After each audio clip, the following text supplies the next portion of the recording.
welcome everybody to our Orion Feature Spotlight. Navigate your client's future with Orion Planning.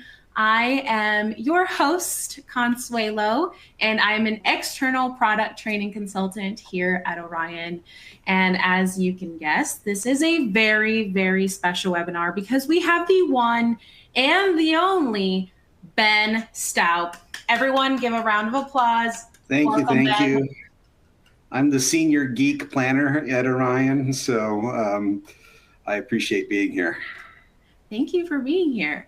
Ben and I really like to joke around, and I really love bad dad jokes. I tested a couple of them out, but I think this one, Ben, I think you'll like this one. All right, what do you call a wet stack of cash? Mushy? That's gross. A liquid asset. That was bad. Pretty good. I think my manager might have rated that one as a 0 out of 10, but I think it's okay. Well, thank you, everyone. Oh, someone gave us a thumbs down. Thumbs down.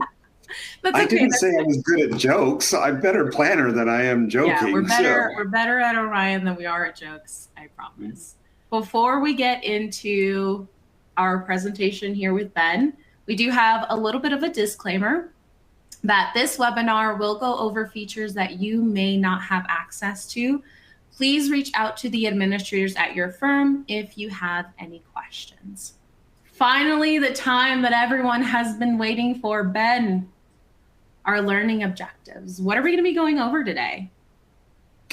We are going to cover the Orion Planning app and just how you can utilize this free service to utilize. It's already part of your Orion tech stack to be able to create financial plans, just help people not only use it as a client portal where they can see their positions of performance, but also turn it into their long-term planning objective. And it's all available to you. And that's what we want to train you on today. Amazing. And we'll also have some frequently asked questions. Yeah, for sure. Yeah, please put those questions in there. We'll make sure you get those answered. So, all righty. Well, you know, Consuelo had some disclaimers before. I have some disclaimers. I have a horrible sense of humor. I say dumb things all the time. Some of them land well, some of them don't. So please don't sue me. And just recognize that I'm doing the best I can with the horrible sense of humor that I have. All righty. So let's first just talk about how do you get into Orion Planning? Because if you've never been into it, you need to know the basics.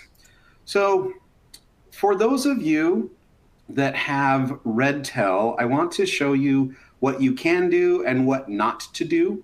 You may be accessing us through OCIO, or you may be accessing us through RedTel. You're going to want to pick one and stay with it.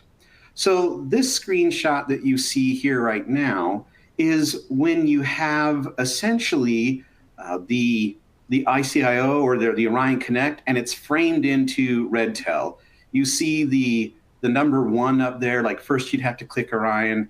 The number 2 is right below it. There's kind of like the head and shoulders of somebody. You find the client that you want. And then the number 3, you click those 3 dots there, which gives you the drop down, and you then select the Orion Planning app. I'm going to show you that again in a moment, but this is how you would see it if it was in RedTel. This is the way that I recommend that you do it, because you want to start all your plans in the same place. Because if you start it here through the Orion framed in portion of RedTel, it's going to go to your OCIO database. Versus if you do this next option, this is just RedTel, not framed, not having Orion Connect framed in. And if you do it through here, you'll still get to Orion Planning. However, it puts it in the RedTel database instead of the OCIO database. And those databases don't talk to each other. So you may think, I've created a plan, I know it. But you might have created it if you went in through RedTel versus framing it in through the OCIO connection. So I highly recommend you do it the other way. But if you do just want to do it through RedTel, that is okay, but stick with one way or the other, or you're going to cause yourself a lot of frustration and headache looking for plans that you know you did. So that's my one caveat for those of you that are both Redtail and OCIO users. For the most of us, we're going to go into our live demo. And if you don't have Redtail, then this is how you will be able to normally go into a plan. So this is the Orion Connect screen that you may have seen before. And there is going to be 3 ways that you can get a client or prospect into the Orion Planning app. There's this misconception out there, and I know it was one of my own misconceptions, that all of your clients are automatically going to be in Orion Planning. And that is not correct. There's 3 ways that we'll get it in. 1, if your client has entered into the client portal, they've put a username and they've put a password in, that automatically brings their information into Orion Planning so that if you're in the Orion Planning app, you'll be able to see their information. The second way is up here at the top of your screen. This is called the portfolio view. And you can select this portfolio view because you don't want to be dependent upon when your client logs in. You might want to go start a plan before they do that. So to not be dependent upon their time schedule, you use this portfolio view. You find the household that you want to then sync the information over from Orion into Orion Planning. Once you've selected them, then you can see a lot of information about them. And you can then, over here at the top right of the screen, there is this 3-dot button that you can click. And when you click that, it gives you these options and you would select Orion Planning. That is the process of syncing the accounts over into Orion Planning. While we're here and before we do that though, I do want to show a nice little feature. If you do create a financial plan for one of your clients, and you are now here in this portfolio view option, you could select this planning at the top, click it, and now this will bring in components of the financial plan. You do not get to edit them or alter them here, but you can see how they're on track for the retirement. You have other things such as these action steps that we'll cover whenever you do a what if, like what if you saved more, what if you changed your asset allocation. It automatically creates this action step list for people to follow. Here's a summation of the goals. They want to retire. They have an education for Alex. They want to remodel a kitchen. And they've also done some behavioral finance information. And so speaking of the behavioral finance, on this one, I've also done the Protect, Live, Dream. So it's showing me some of the results there. And we have the B520, the 20 questions about money and how people relate to money, and then how their partner or significant other relates to money as well and compares them. I have not done the 3D risk profile on this one, but as you can see, if you've done information, you do not even have to go into Orion Planning to be able to see some of the good work you've done if you're just in a hurry and need a quick glance. So I'm going to go back into connecting this over to Orion Planning. You'd click the 3 dots again, hit Orion Planning, and that will take you into Orion Planning. That is now synchronized those accounts into Orion Planning. You only need to do that once for a client. If I am there again, I'm going to come back into that other Orion Connect screen. If I'm there again and I'm just in a hurry and I want to go right to this person's plan, I can still click the 3 dots and still click Orion Planning, but this time it is not creating another plan. It's just taking me into the plan that I have already created. So next, the other way that you can do this, and I don't know why that is not showing. Apologize, one moment. Well, that's fun. That's how you know we're doing this live and not pre-recorded. Yeah, so my Orion Planning went away. Give me one moment.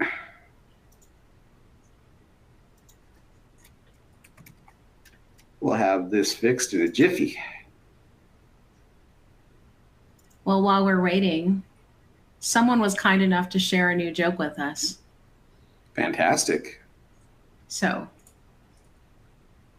Ben, why can't you give Elsa balloons?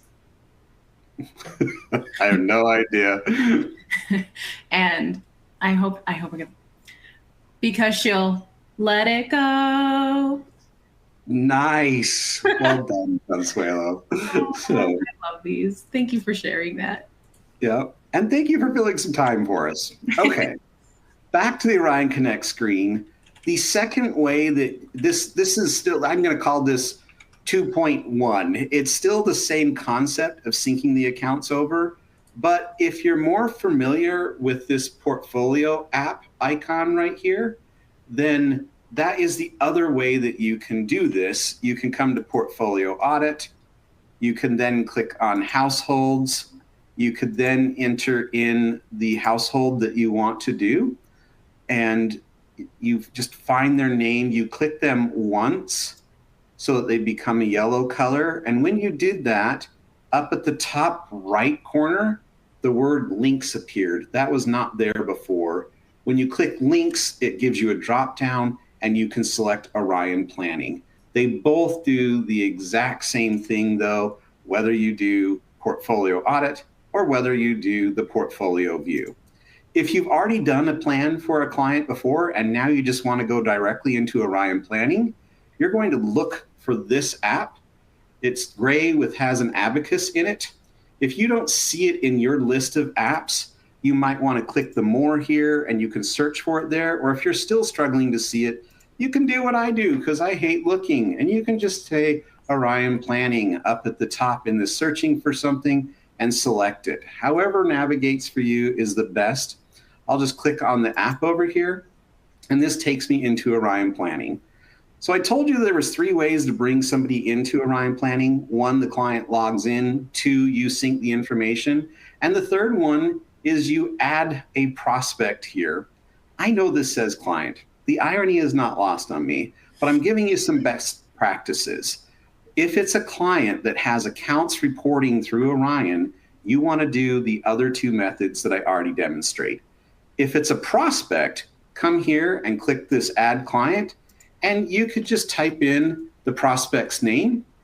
I have a friend named Scott. Notice that is not plural. Most people can't stand me. So I just got one, but he's a good friend, and that's all I need. Hey, I have a friend. Oh, that's true. Consuelo is my friend too. So I have 2. I'm moving up in the world. So I'm going to give you, this is true story about Scott, but I got to give you some caveats. Scott at the time was in his mid-30s and loves tech. And he called me up about 5 years ago and said, Ben, are you still doing planning? And I said, yeah, I am. I just got onto this new team. We have this fantastic software. If you'll be my guinea pig, I'll do a plan for you. And I told him, look, I'm just going to send you a link. I want you to answer the questions and then upload anything financial. And that is all I gave him because I wanted his raw and just kind of reaction to it. Mm-hmm. And within 48 hours, he had built about 80% of the plan and had put all the information in for me. And as a planner of 20 years, like my jaw dropped. I couldn't believe that. And all I did to invite him is you'd come up to the name at the top left of your screen. Then you would say invite to Orion Planning. And you'll get to these toggle switches here that determine what the person will see. Now, I want to be clear on something here. You would still do the first part of this that I'm showing you, whether it's a client or prospect, if you want that client or prospect to enter some of the information into the financial plan for you. And if you do, we have these things called workflows. I call them fact finders because I'm a financial planner versus our developers who like to call things workflows. But that is essentially what it is. It's a fact finder. And so but we're going to use workflow from here on out. And there are a few different workflows or fact finders that you can use. And again, right now you do this for a client or prospect. That is, you can pick a workflow here and then allow them to take it. Now, there are two main types of workflows. There's a single workflow that is a single goal, and then there's a comprehensive workflow. The single goals are really advantageous if your client is not very tech savvy, because it takes about 5 minutes, and if you can turn on a computer and even navigate in the internet, they can do it. And it only takes about 5 minutes. We're going to go through that in a moment. But if they want to have more than one goal, you can send them the comprehensive workflow. This allows them to pick multiple goals at a time. I kind of call it your choose your own adventure. So they can do that. However, even these single workflows are meant to add on top of each other through time. And that means you could start with a retirement today, but maybe a few years from now, they have a child or a grandchild, and they want to now talk about education. You could come in here 2 years from now, turn on this education workflow, and the next time they log in, then they will get questions just about education. It does not override the plan that you've already done or build a separate plan. It does not do that. It just adds to the good work that you've already done. So far, you would do this for a prospect or client. This is the next thing that you would do for only a prospect. You would invite a prospect directly through Orion Planning. You'd hit this Save and Next. This brings you to a screen where you could invite them by email. And you could do that and just hit Send. It sends them a very generic email that is essentially, if Consuelo is my advisor, I'd get something kind of branded from Orion, so not as much from you, but saying, hey, Ben, we're excited to get started on financial planning. Click this link to join. I don't normally recommend you do it that way because we're in a personal service industry. You want it to be you.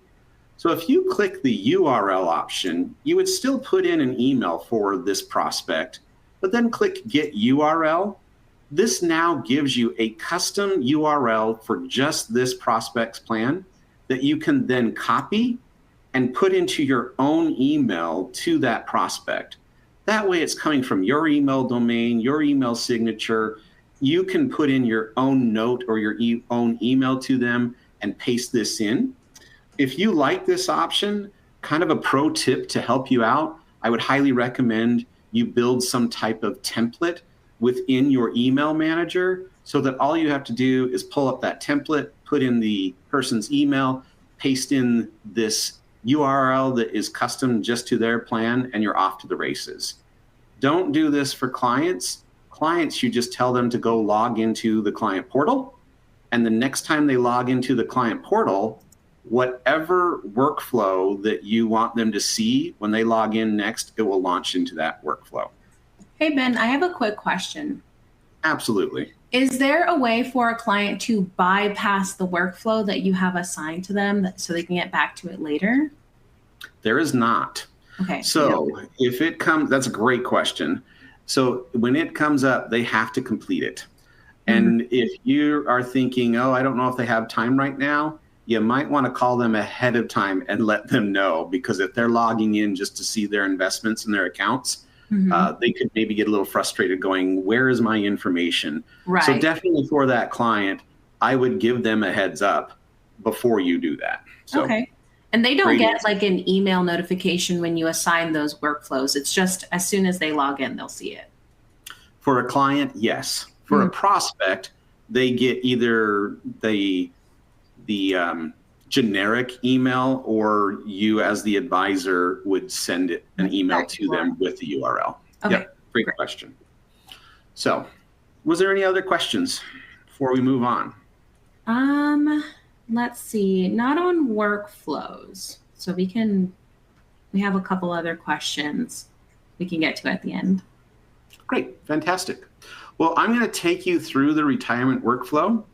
If you want to see any of these other workflows, education, buying a home, reducing debt, all these different types of workflows or fact finders out there, what I would do is exactly what we're doing right here. Just create a fake prospect.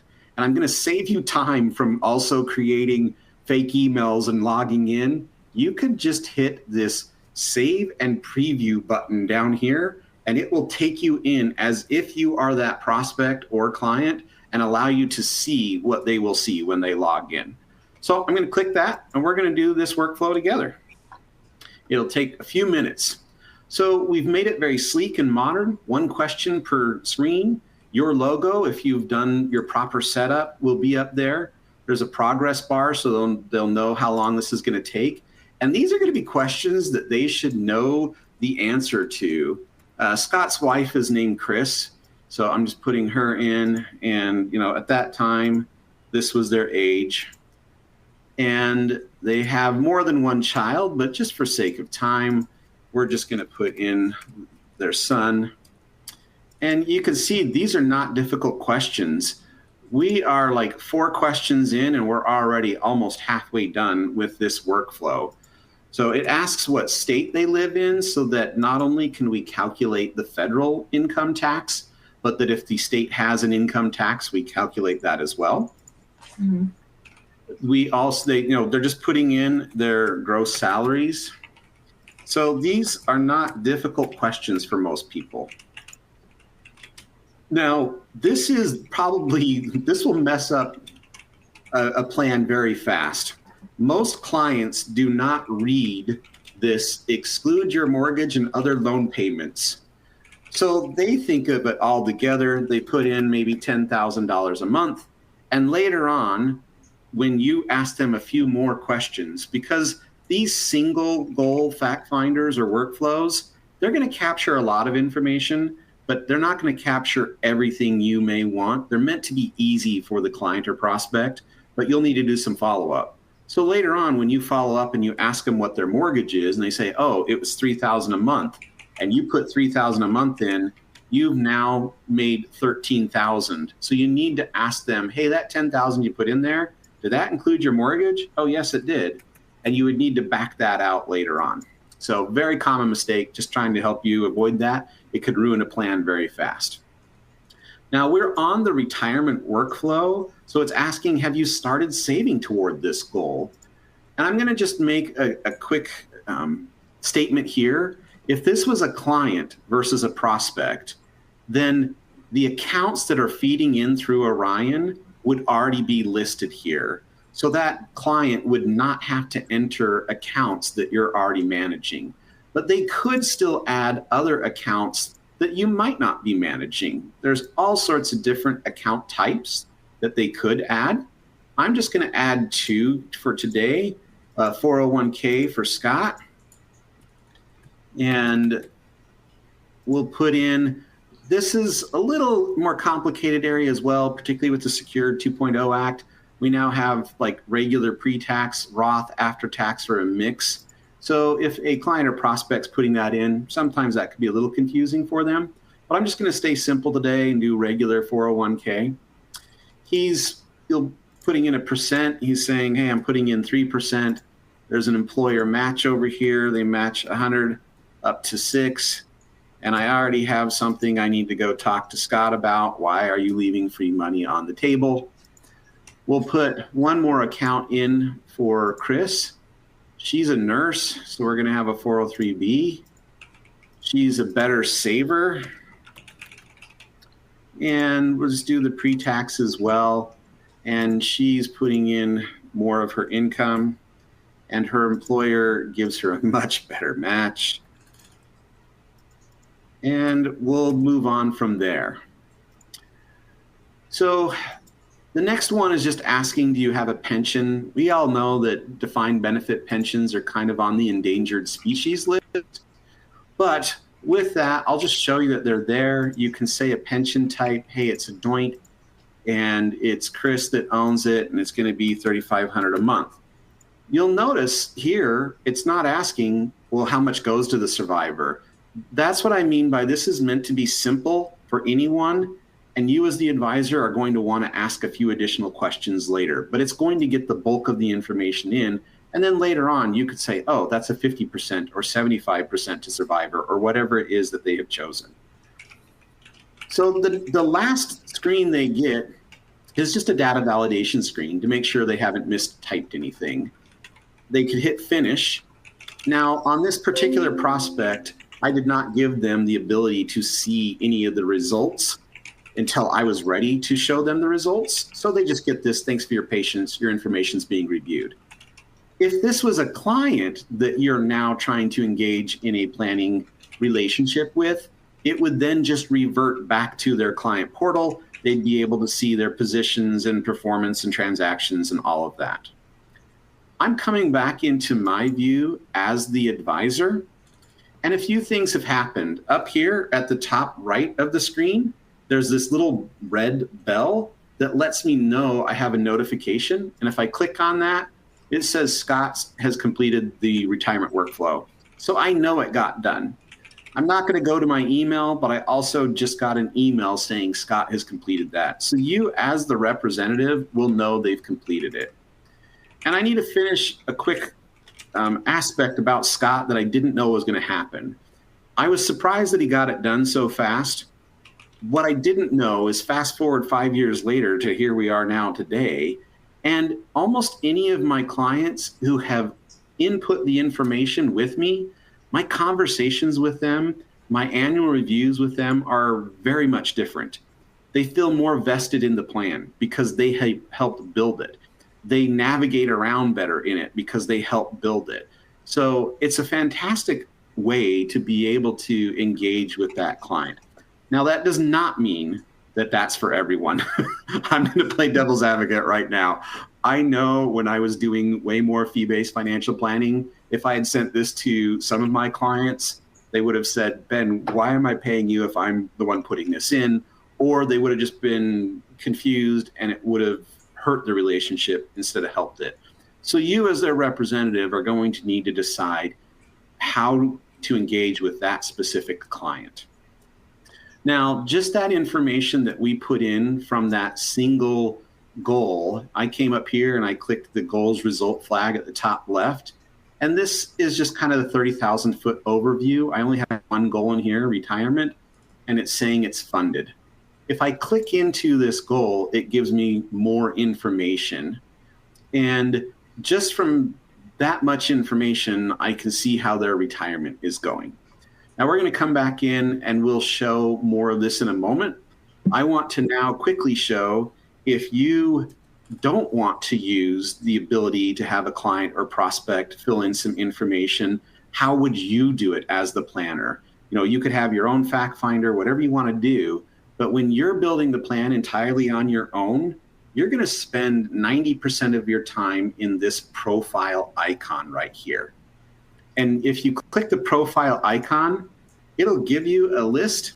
And if you think of this as a checklist and just start at the top and work your way down, by the time you've put the information in, you've completed the plan. So some information's already here because we essentially did that workflow, but you would just put in their information. You could put in their children. You could put in if they have a trust and you need that entity to own an asset, this is where you first establish that entity. And then you just hit update and you move on. You come over to income on the left. We have W-2 type income. We have business income. We have real estate. We have Social Security, and we have other income just to catch everything else. Now, our software will automatically put in a Social Security estimate for you based upon the salaries that you've put up here. However, our default is that we start it at full retirement age, and not everyone wants to start it at full retirement age. So I'm going to tell you a pro tip here that will help you avoid some other headache. I'm going to add the Social Security income here, and this field asks for the monthly PIA. And the important part of that is we're not asking how much they will get at 62. We're not asking how much they would get at 70. We're asking how much they would get at their full retirement age. And the reason I bring that up is if at 62, they're going to get $2,500, and then you say it starts at 62, we think this is the PIA, and we're going to discount that $2,500 because they've started their Social Security earlier. So make sure, and the opposite is also true. If you put 2,500 in there or maybe 3,500, that's too much, but oh well. And then you say start at 70, we think that's what is going to be at full retirement age, and we're going to increase their Social Security. So just make sure you use that pro tip. It'll save you a lot. Now, we're going to keep working down over here on the left. Here's that basic $7,000 a month that they put in. And here's that exception up here again. Don't put in mortgages, loans, insurance premiums, or systematic savings in these expenses. However, if you do want something more complex, you can click detailed expense, and you have more of a laundry list of various expenses that you can put in. One advantage of going laundry list, and actually I don't even love to do the whole laundry list if I just know they're going to have an expense that's going to drop off. Like maybe they say, oh, we want this childcare. It's going to happen every year for the next 5 years. And by then we feel like our child will be okay on their own. I don't know what their age is now. Then now that is a $12,000 a year expense that will fall off 5 years from now. So that is one of the advantages of going to the detailed expense. But whenever possible, I highly recommend you just keep it simple. Moving down the left, we have goals input. So here's where you would add a goal to a plan. And almost all of the goals have a little bit of information that you can put into it. Retiring at 65 and reducing expenses by 20% is our default. That doesn't mean it's right. This is where you can change it to what you and the client wants to initially set as their current plan. Most of these are pretty self-explanatory, but one that I do want, just by the title of it, and there's basic information, but one that I want to show you is this other large purchase. Think of this as your ability to customize a goal.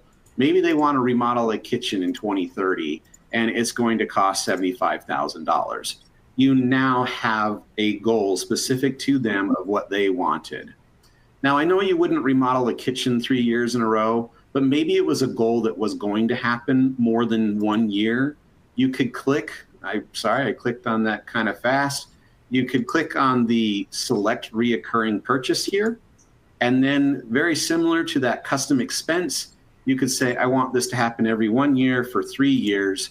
That would now be $75,000 per year for the next 3 years. So it allows you to get very custom with your goals. Next, just accounts. As before, there are 3 ways to get accounts into Orion Planning. The first one is to sync over the information from Orion, your clients, and the information would already be there. The second is, and you can allow your clients to do this, I didn't demonstrate it on the workflow, but the client or prospect, they can click add account and this login to institution. And this is a third party that we use called Plaid. You've probably heard of them before. It's how to connect to other financial institutions. And that prospect or client could add in information from different banking institutions, credit cards, mortgages, 401ks. They have thousands of different options. Excuse me. That doesn't mean they connect to everything, but there are a lot of options. When that client or prospect connects through Plaid, that information is being updated on a daily basis, and it brings that information in. This is also the only potential cost of using Orion Planning. If you allow the client or prospect to connect outside accounts, there's a cost of $10 per household per year. Now, it's not per account. They could link one account, it's $10. They could link 100 accounts, and it's $10. So it's per household, and it's only for ones that have actually connected. And you are able to stifle that if you do not want them to have the option. So when we were up here inviting the client or prospect, we had those toggle switches that I showed you. And this toggle switch called linked accounts, that is the ability to add outside accounts. So if you don't want the possibility of them linking account, you turn that off. And now it's not that it doesn't function for them, it just isn't there. So they don't know they're missing anything if you do turn that off. just to let you know. And the third and last way to get an account into the system is to just manually add it. There's this add manual down here, and you could there's tons of different account types. Pro tip, if you are in here and you just start typing, it will shrink that down to one choice. And I can just say, oh, this is an investment. Hey, this is a joint account. You can title it whatever you want. Hey, there's 250,000 in here, whatever the case is. And you earmark it toward the goal that you want to use the money for. Now, I want to caution you, when you add a manual account, you definitely want to review the asset allocation up here at the top, because we put it in the most conservative asset, cash, until you put it into something else. So it greatly impacts the plan if you just leave it in cash, obviously. We have 22 different asset classes that you can select from, which I think maybe from a portfolio construction point of view might not be enough, but for a long-term planning projection point of view, it's plenty. So anytime you're entering an account, just make sure, because like on that 401 and 403B that the client added when we were doing the workflow, again, I'd want to do those asset allocations. So here's where you could add their contributions. They're putting in 3%. Here's the match from the employer. So just make sure to go through all of the account tabs up at the top. As far as beneficiaries go, our default is it's just going to leave everything to the surviving partner or spouse. If that's not what you want, that's where you could then put in other beneficiaries. Keep coming down the left, other assets. This is where you can add their home. If they own a business, you can do that. You can model selling that home or additional home. You can model selling that business in the future as a lump sum, or as if they're holding the note and receiving payments over a period of time. Here's that pension that we had put in there before. And this is where I'd mentioned you could then say, oh yes, this is going to be adjusted for inflation. It's just 2% and 50% goes to survivor. You can add insurances on the left, mostly personal lines here, life, disability, long-term care, health, and P&C.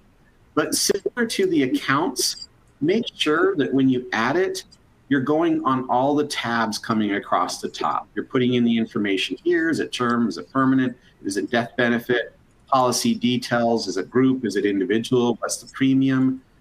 You can even have the premium stopping at certain years. And again, beneficiary default is the surviving partner or spouse, unless you designate somebody else. Moving down the left, you can enter equity compensation. I don't know if you work in that niche, but if you do, we have RSUs, ISOs, and non-qualified stock. The advantage of adding them here is that you could then put in a vesting schedule, so that way the software will not use that stock until it's vested, and it won't tax it until it's vested. So speaking of taxes, moving down on the left, we have taxes. The majority of the time, I highly recommend you allow the software just to automatically estimate taxes. It does a fantastic job. It uses the standard deduction based upon, I'm going to click on this personal info up here really quick, uses the standard deduction that you put here. So make sure if there's two people or whatever that you're giving them the correct filing status. But I'm now going to come back to taxes down here at the bottom left. But if you're working with like the business owner, then you might say, I'm looking at their federal taxes and they've never paid more than 15%. Okay, great. But when you do effective tax rate, you also need to account for their state.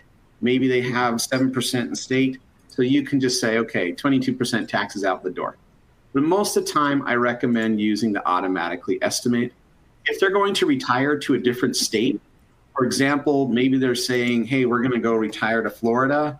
We allow you to do that so that you can change the state taxes in retirement.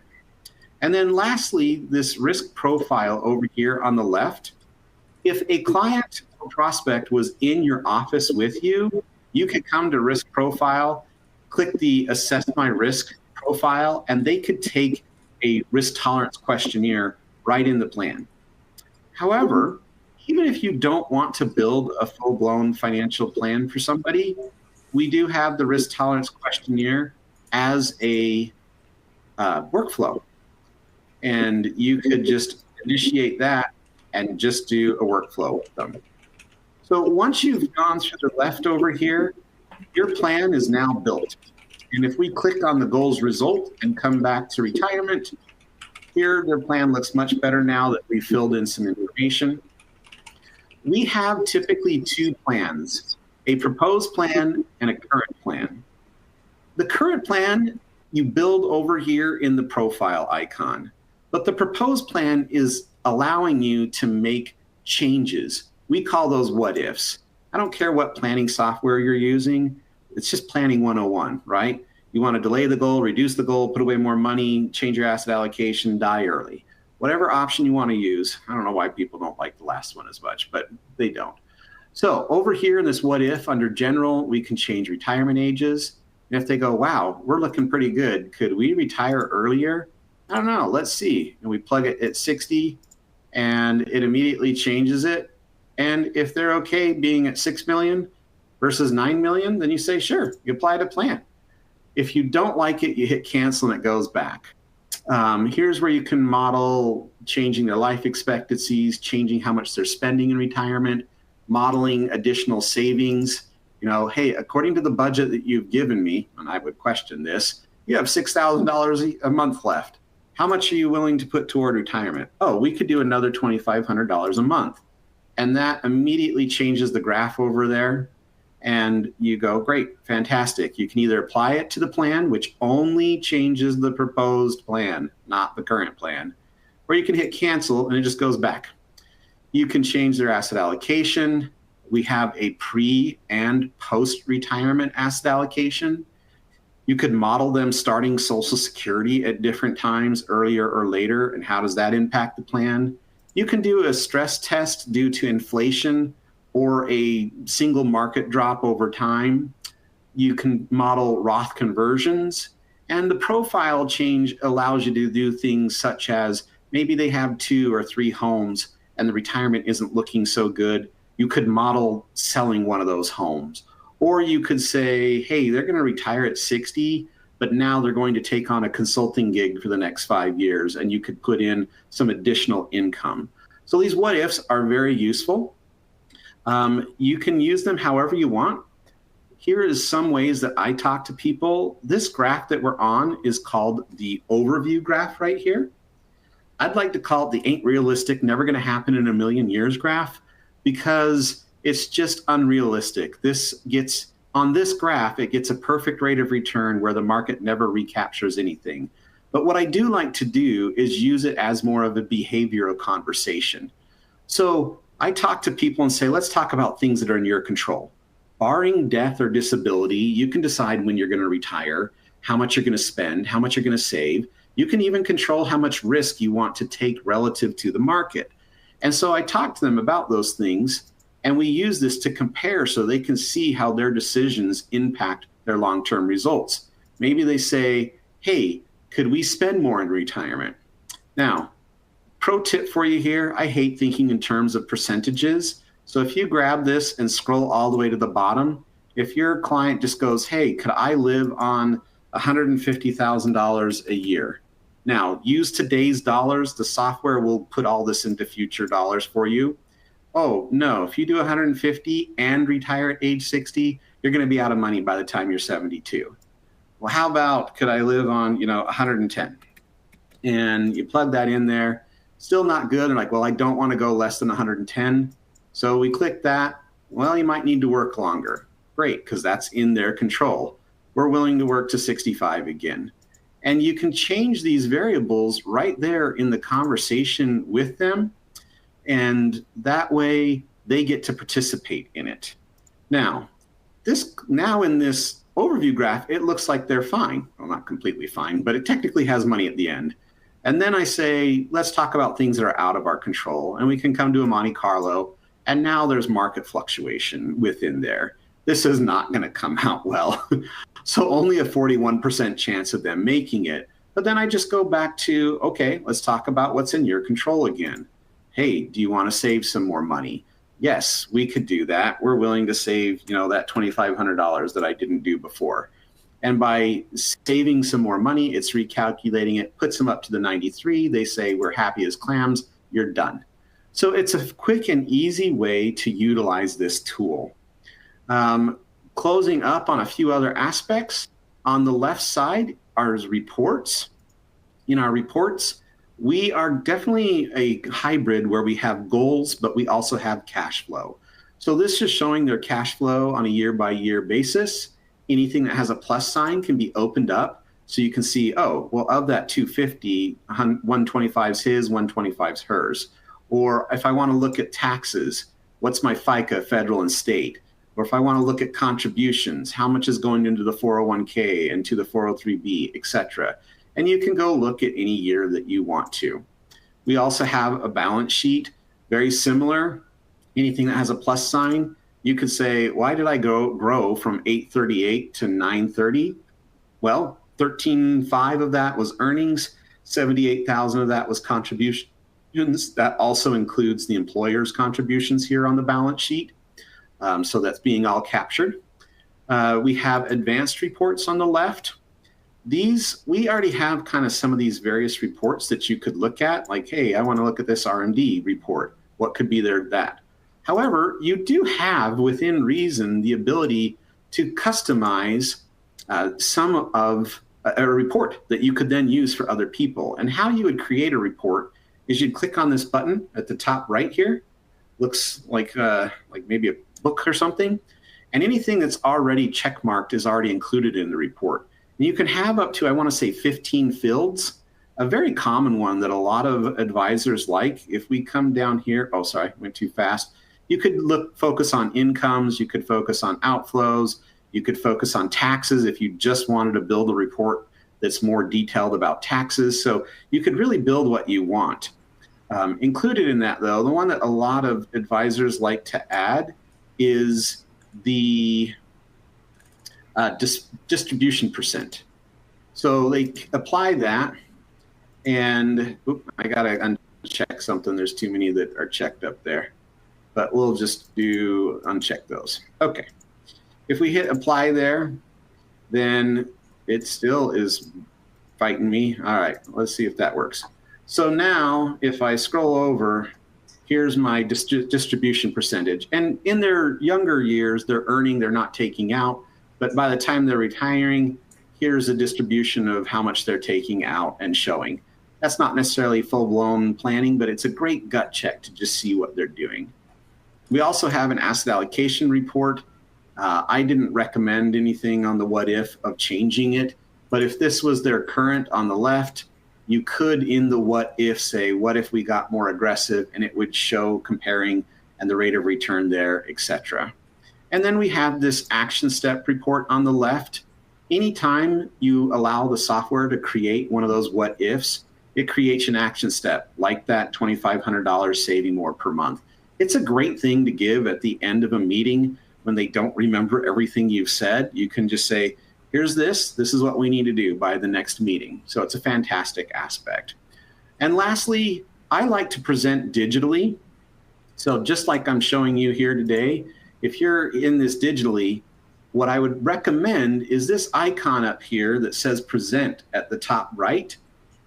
If they're in your office or you're on a Zoom or some type of web service, you can click present.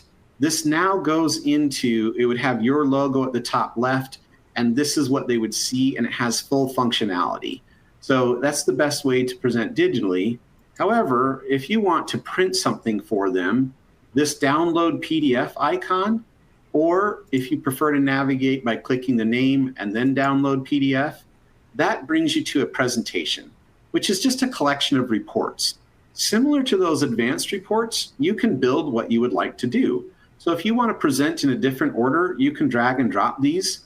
Or you can get rid of them. If you want more almost like a one-pager, you could just do the summary and that's it. The only thing you can't get rid of, surprise, surprise, disclosures. Attorney love their say, but you don't have to put them at the top. You could drag them and put them all the way down at the bottom. And lastly, if you did create an advanced report that we mentioned before, you could insert it into this presentation by then clicking report. And under the templates, maybe you called it test outflows or itemized deductions. Now I've saved that, and it comes down here at the bottom, and I just need to drag it and put it wherever I want to talk to them. Maybe it's on my, I don't know, somewhere near the income. And then lastly on this, if you are going to build some of your own templates, one thing I'm also going to recommend, anything that is a goal, buy a house, large purchase, debt management, if it says goal behind it, don't feel like you need to delete it. The software is smart enough to know if you did not include that goal in the plan, it will omit it from the presentation. So there's a great rundown of utilizing Orion Planning. So I'm going to bring it back to sharing the screen. Oh, actually, can I share one more thing before we come back to the, if you forget everything in this whole entire demo, there's one thing I don't want you to forget. Down here at the bottom right of the screen is a thought bubble called Let's Talk. If you click Let's Talk, you will reach me or a member of the financial planning team typically within about 30 seconds. You click financial planning, it says, do you want to chat or do you want to talk? So you can reach us. Our team's available Monday through Friday, 8 a.m. to 5 p.m. I'd recommend you just start building some plans. And if you get stuck, reach out. We're happy to help you. And that's 8 a.m. to 5 p.m. Central? Yes, Monday through Friday. Monday through Friday. I'm going to start calling in. We do have a couple of questions for everyone. So we will go to, let's see. We have quite a bit here, so we might have to have you share your screen again.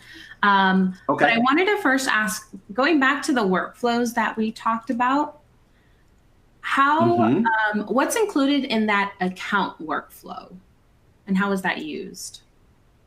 Great question.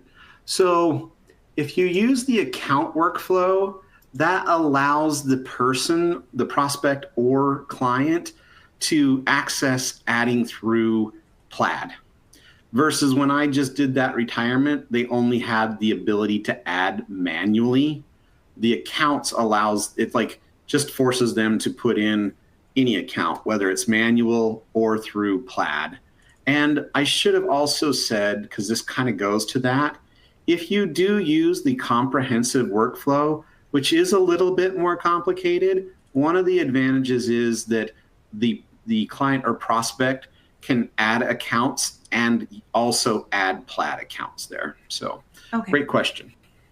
Now, this one is a income question.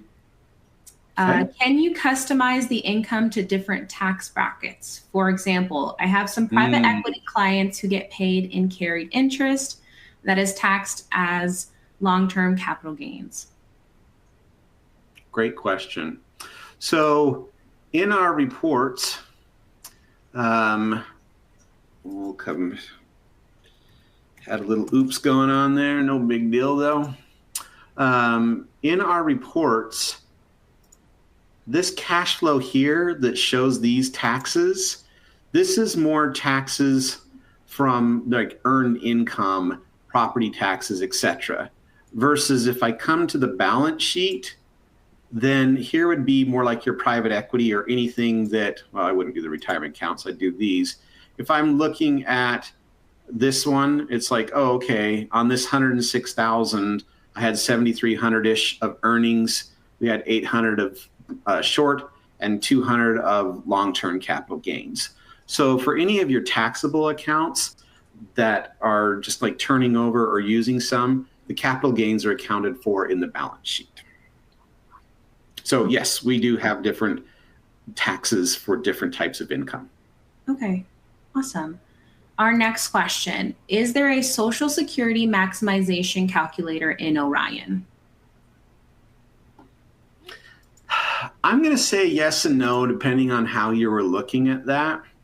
When I come to this what if, I said we could do Social Security, and we kind of have two easy buttons.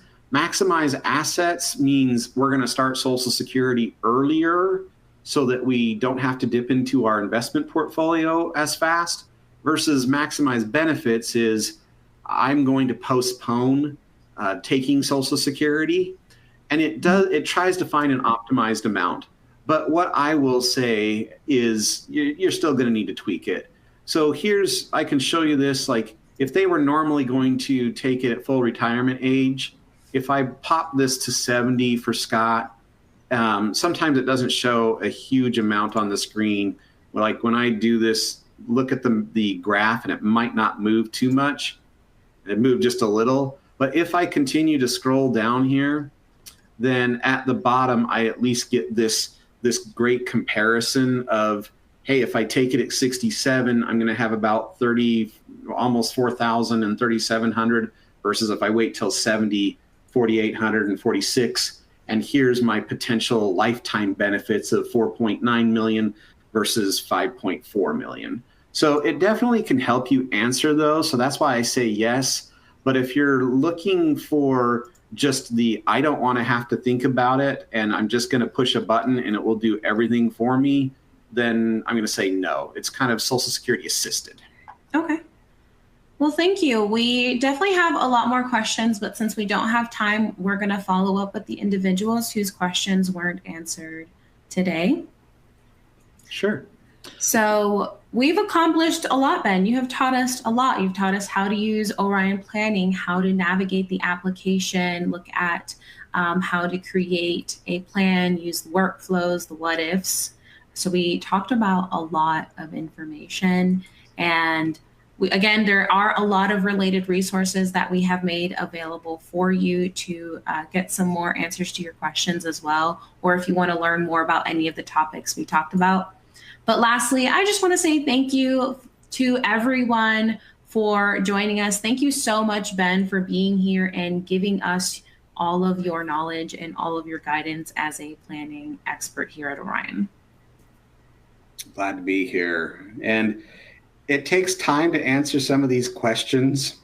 So if you're like, I need this question answered right now, go into Orion Planning and click that blue thought bubble at the bottom right. You will reach a member of the team and you could ask your question right now and get the answer if you just don't want to wait.